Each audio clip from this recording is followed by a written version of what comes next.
நாடு முழுவதும் 23 மாநிலங்களில் முதல்கட்ட மக்கள் தொகை கணக்கெடுப்பு பணிகள் நிறைவு. ஜூலை 1 முதல் ஜூலை 30ஆம் தேதி வரை களப்பணிகள் நடைபெறும் என மத்திய அரசு அறிவிப்பு.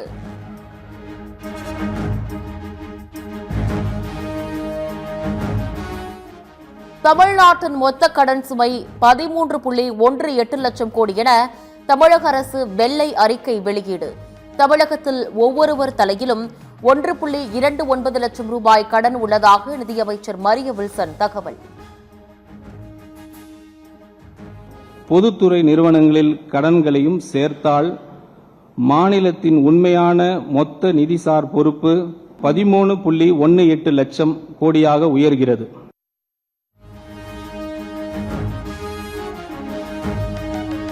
இரண்டாயிரத்து 21 46,528 கோடியாக இருந்த தமிழக அரசின் வருவாய் பற்றாக்குறை 2026 78,324 கோடியாக அதிகரிப்பு. தமிழக அரசு கடனுக்காக வட்டியாக ஆண்டுக்கு 67,000 கோடி ரூபாய் செலுத்தி வருவதாக தகவல்.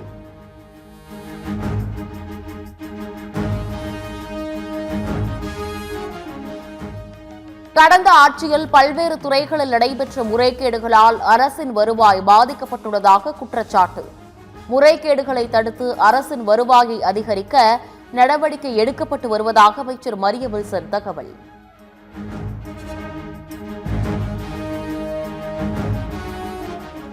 கொடுத்த வாக்குறுதிகளை நிறைவேற்ற முடியாத இயலாமையை மறைக்க வெள்ளை அறிக்கை வெளியீடு. தாவேக அரசு வெளியிட்டது வெள்ளை அறிக்கை அல்ல, வெற்று அறிக்கை என முன்னாள் அமைச்சர் தங்கம் தென்னரசு விமர்சனம்.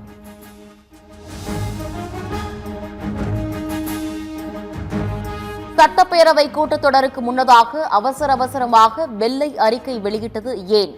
தேர்தல் வாக்குறுதிகளை நிறைவேற்ற முடியாது என மறைமுகமாக தெரிவிக்கும் முயற்சியா என ஜெயக்குமார் கேள்வி.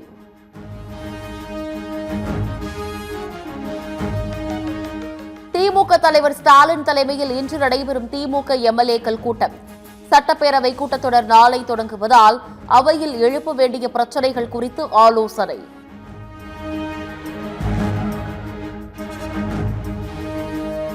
வேலூர், காஞ்சிபுரம், புதுக்கோட்டை, ஈரோடு உள்ளிட்ட மாவட்டங்களில் கனமழை. சத்தியமங்கலம், பவானிசாகர் பகுதிகளில் மரங்கள், மின்கம்பங்கள் முறிந்து சேதம்.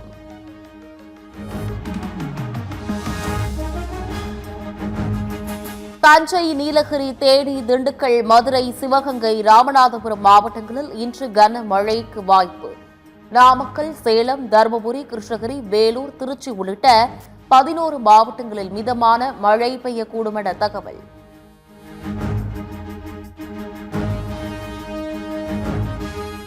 தமிழகத்தில் நேற்று 16 இடங்களில் சதமடித்த வெயில். கத்திரி வெயில் முடிந்த பிறகும் குறையாத கோடை வெப்பம்.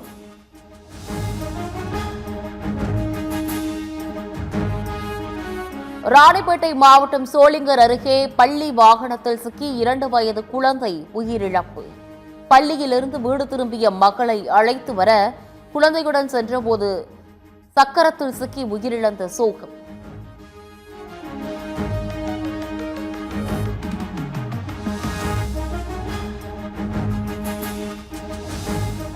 யுபிஎஸ்சி தேர்விலும் வினாத்தாள் கசிந்ததாக பரவிய தகவலுக்கு மத்திய அரசு மறுப்பு.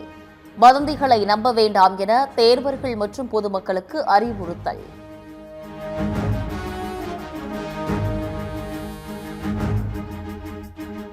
விமானப்படை விமானங்கள், ஹெலிகாப்டர்கள் மூலம் அனுப்பப்பட்ட நீட் மறுதேர்வு வினாத்தாள்கள். விமானம் மூலம் சேலம் வந்த வினாத்தாள்கள் பலத்த பாதுகாப்புடன் மாவட்டங்களுக்கு அனுப்பி வைப்பு.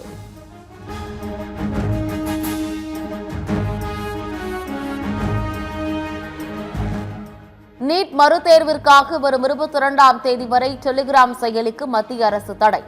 டெலிகிராமில் செய்திகளை திருத்தும் வசதி ஜூன் 30ஆம் தேதி வரை முடக்கம்.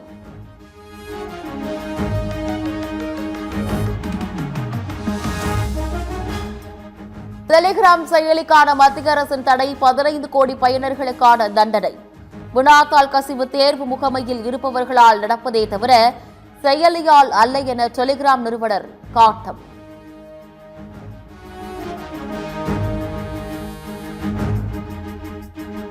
டெலிகிராம் முடக்கம் ஒரு நாடகம் என சிபிஎஸ்இ முறைகேட்டை வெளிப்படுத்திய மாணவர் விமர்சனம். தேசிய தேர்வு முகமையின் திறமையின்மை, நிர்வாக தோல்வியை மூடி மறைக்கும் முயற்சி என சாடல்.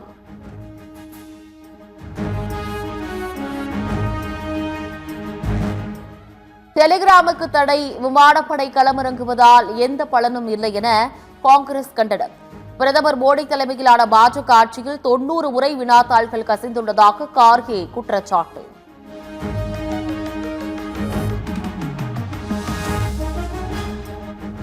பிரான்ஸ் G7 மாநாட்டில் குழு புகைப்படம் எடுத்துக்கொண்ட உலக தலைவர்கள். கனடா பிரதமர், UAE அதிபருடன் பிரதமர் மோடி தனித்தனியாக பேச்சுவார்த்தை.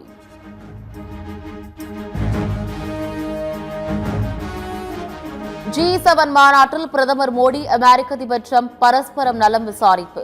முக்கிய விவகாரங்கள் தொடர்பாக பிரதமர் மோடி, அதிபர் டிரம்ப் இன்று பேச்சுவார்த்தை.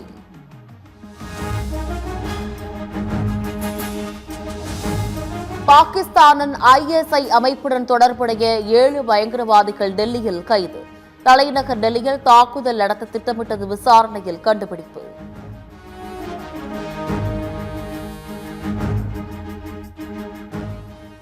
முதலமைச்சர் ரங்கசாமி தலைமையிலான புதுச்சேரி அமைச்சரவை இன்று விரிவாக்கம்.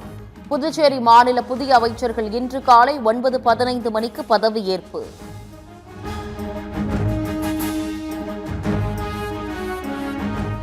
தமிழகத்தில் மீனவர்களுக்கான மானிய விலை டீசல் விநியோகத்தில் முறைகேடு கண்டுபிடிப்பு.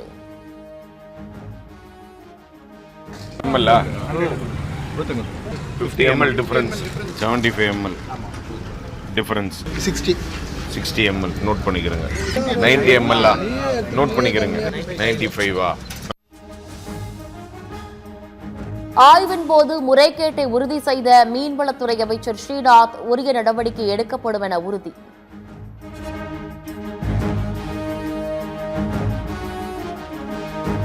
ஆட்சிக்கு வந்த ஒரு மாதத்திலேயே முதலமைச்சர் விஜயின் சாயம் வெளுத்துவிட்டது. எதிர்பார்ப்புகளோடு அமைந்த ஆட்சிக்கு எதிராக புரட்சி வெடிக்கும் என RS பாரதி கருத்து.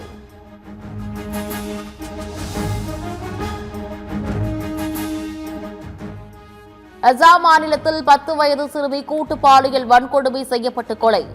சிறுவர்கள் 3 பேரை கைது செய்து காவல்துறையினர் விசாரணை.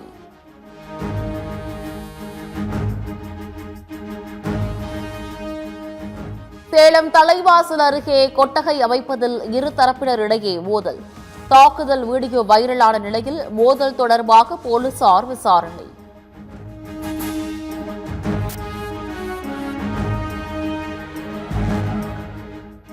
புதுச்சேரியில் அனைவருக்கும் கல்வீடு கட்டும் திட்டம் செயல்படுத்தப்படும், முதலமைச்சர் அறிவிப்பு. மத்திய மாநில அரசுகளின் நிதியுதவியுடன் செயல்படுத்தப்படும் என ரங்கசாமி தகவல்.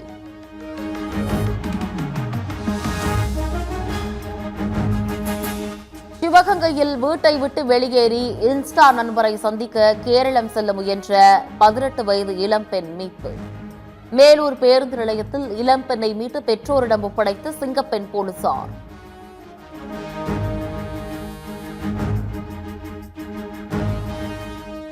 நெல்லை பாளையங்கோட்டை அருகே உயர் மின் அழுத்தத்தால் மின்சாதன பொருட்கள் பழுது.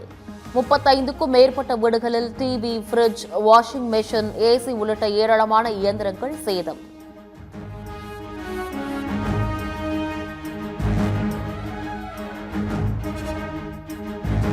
நாமக்கல்லில் முட்டை கொள்முதல் விலை மேலும் 5 காசுகள் உயர்வு. ஒரு முட்டையின் கொள்முதல் விலை ₹6.40 நிர்ணயம்.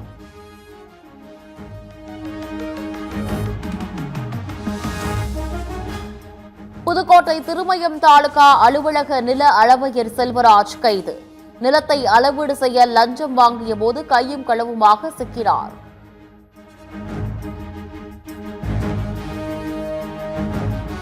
இங்கிலாந்து படகு மீது துப்பாக்கிச்சூடு நடத்திய ரஷ்ய போர்க்கப்பல்.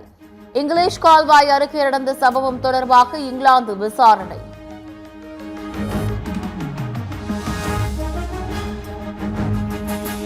இரண்டாவது ஒருநாள் போட்டியில் இந்தியா, ஆப்கானிஸ்தான் அணிகள் இன்று பல பரீட்சை.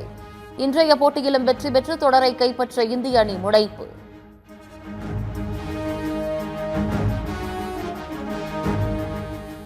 உலகக்கோப்பை கால்பந்தில் செனகல் அணியை வீழ்த்தி பிரான்ஸ் அபார வெற்றி. ஈராக் அணியை 4-1 என்ற கோல் கணக்கில் வீழ்த்தி நார்வே அணி அசத்தல்.